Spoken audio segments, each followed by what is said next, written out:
हाँ दोस्तों, आज की कहानी है कोरोना की तीसरी लहर की पीड़ा। कहानी अगर पसंद आए तो वीडियो को लाइक और सब्सक्राइब जरूर करना। जैसे ही अखिल भारतीय ब्लैक मार्केट महासंघ के प्रेसिडेंट को इस बात के पुख्ता सबूत मिलने शुरू हुए कि देश में महामारी की तीसरी लहर हर हाल में आकर रहेगी, हर चीज को देश में आने से रोका जा सकता है पर महामारी की तीसरी लहर को नहीं, तो उन्होंने देश हित में देश भर के तमाम कोरोना मामला की ब्लैक मार्केटिंग करने वाले की जनहित में गूगल मीटिंग पर आपात मीटिंग बुलाई। गूगल मीट पर जब देश के नामचीन ब्लैक मार्केटिंग जुट गए तो उन्होंने फ्रंट लाइन महामारी ब्लैकिंगों को संबोधित करते हुए कहा, हे मेरे देश के ब्लैक मार्केट के बेताज बादशाहों, बड़ी प्रसन्नता की बात है कि आपके इम्तिहान की घड़ी एक बार फिर आ रही है। इम्तिहान की घड़ी बोलते तो आपको सूचित करते हुए मुझे प्रसन्नता हो रही है कि महामारी की तीसरी लहर अब कभी भी आ सकती है। इस बात को सरकार ने स्वीकार कर लिया है। सरकार कह रही है कि अगर जनता ने सावधानी नहीं बरती तो तीसरी लहर का आना लाजिम है और हम तो जानते ही हैं कि हमारे देश में सब कुछ बढ़ता जाता रहा है, पर सावधानी हरगिज नहीं। देर सवेर जनता का लापरवाही से प्रेम ही हमारे बाजार की चकाचौंध बढ़ाता रहा है। मित्रों, आपने अपना बताते हुए महामारी की दूसरी लहर में जिस तरह से महामारी से संबंधित सामग्री खुद को जोखिम में डाल मनमाने दामों पर जनता को हर हाल में मुहैया करवाया, उसी जान बचाई व काबिले की तारीफ है। इसके लिए आप सबको साधुवाद। आप सबकी चिंता प्रशंसा की जाए कम है। आपने दिन रात एक कर अपनी जान की परवाह किए बगैर छिप छिप कर जिस तरह लोगों की जान बचाई, वह मानवता के इतिहास में सदैव याद रहेगा। अब जो खास बात मैं आपसे शेयर करना चाहता हूँ, जिसके लिए यह गूगल मीट रखी गई है, वह यह कि तीसरी लहर को लेकर हमें अभी से पूरे दिमाग से तैयारी शुरू करनी होगी। महामारी की हर बीमारी से संबंधित हर सामान अपने गोदामों में अभी से जल्दी इकट्ठा करना शुरू करना होगा, ताकि समय आने पर पिछली दफ़ा की तरह जनता को इधर उधर न भटकना पड़े। मित्रों, पिछली लहर में आपकी अहिंसित सेवाओं के चलते पता नहीं कितने जीवों की जान बची। पैसे क्या, पैसे तो हाथ पैर का मैल होता है। शास्त्रों में भी कहा गया है कि धन गया तो कुछ नहीं गया, चरित्र गया तो कुछ भी नहीं गया, पर स्वास्थ्य गया तो सब कुछ गया। मरने के बाद धन दौलत किस काम की। पर सर, जैसा कि मीडिया पर खबरें बराबर आ रही हैं कि आपकी सरकार ने तीसरी लहर से निपटने की तैयारी अभी से युद्ध स्तर पर शुरू कर दी है, तो ऐसे में अब की लगता है कि एक ब्लैक मार्केटिंग ने तीसरी लहर में ब्लैक मार्केटिंग पर शंका जाहिर की, तो संघ के प्रेसिडेंट सीना चौड़ा कर उसे समझाते बोले, मित्र, सरकार की तैयारियां हमने आज तक बहुत देखी।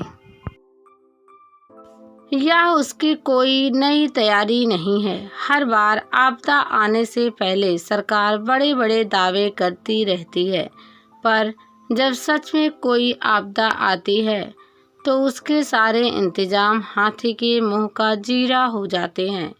इसलिए सरकार की तैयारियों के साथ ही साथ बैकअप के रूप में हमें सरकार की तैयारियों से अधिक अपनी तैयारी रखनी होगी।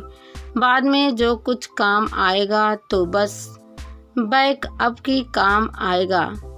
हम केवल सरकार की तैयारियां के भरोसे तो देश की जनता को छोड़ नहीं सकते हैं ना। इस देश के संभ्रांत जीवन होने के नाते देश के प्रति कुछ हमारा भी दायित्व बनता है कि नहीं मित्रों। असल में जब भी कोई आपदा आती है, सरकार की सारी तैयारियां कोने में दुपक कर छिप जाती है। इसलिए सरकार के बयानों पर नहीं, अपने को ब्लैक मार्केट के कामों में कंसंट्रेट करो। तीसरी लहर में सख्त ज़रूरत पड़ने वाली चीज़ों से अपने गोदाम अभी से भरने शुरू कर दो, ताकि ऐन मौके पर जनता को बंद होते फेफड़े लिए इधर उधर ना भागना पड़े, इधर उधर भागते हुए परेशान ना होना पड़े। प्राइवेट अस्पतालों को अभी से एडवांस दे, वहाँ के सारे बेड बुक करवा दो, ताकि तीसरी लहर के वक्त जनता को जो कहीं खाली बेड ना मिले तो हम जनता को वह बेड दिलवा नर्स सेवा, नारायण सेवा कर सके। स्वस्थ होती तो वह दिन रात पेट पीठ पर लिए दौड़ती रहती हैं, पर बीमारी की हालात में जनता को कतई इधर उधर ना दौड़ना पड़े। अब के ब्लैक में बेचे सामान की होम डिलीवरी भी की जा सकती है।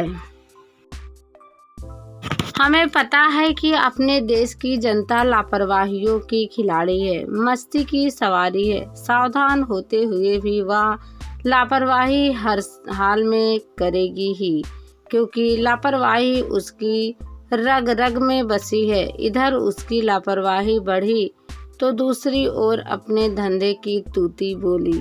पर सर, लगता है आपके ऑक्सीजन का कारोबार ब्लैक में कतई नहीं होने वाला।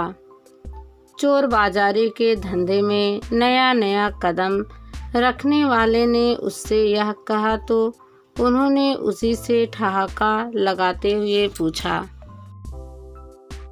क्यों सर? क्योंकि सरकार ने जगह जगह ऑक्सीजन प्लांट कर दिए हैं। तो क्या हो गया? सरकार ने तो देश में स्वर्ग तक प्लांट कर दिया है, पर कहीं स्वर्ग दिखा तुम्हें? नहीं ना।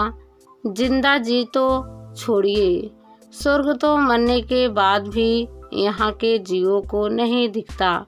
मिलना तो दूर की बात है। सरकार को होने वाली हर किस्म की सप्लाई के बारे में हमसे अधिक और कौन जान सकता है? क्या पता तब वह चलें या ना चलें।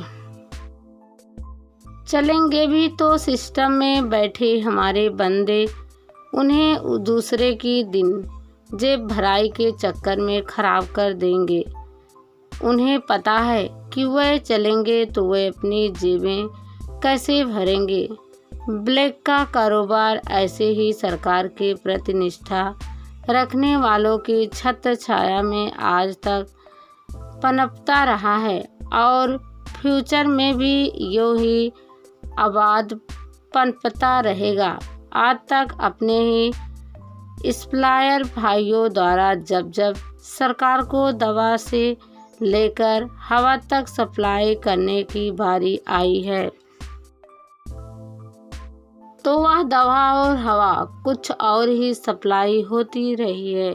इसलिए मैं आप सबसे एक बार फिर अपील करता हूँ कि इससे पहले कि तीसरी लहर आए, हमें अपने को सरकार से अधिक जनता की रक्षा के लिए अभी से पूरी तरह तैयार रखना होगा। जय हिंद, जय ब्लैक मार्केट।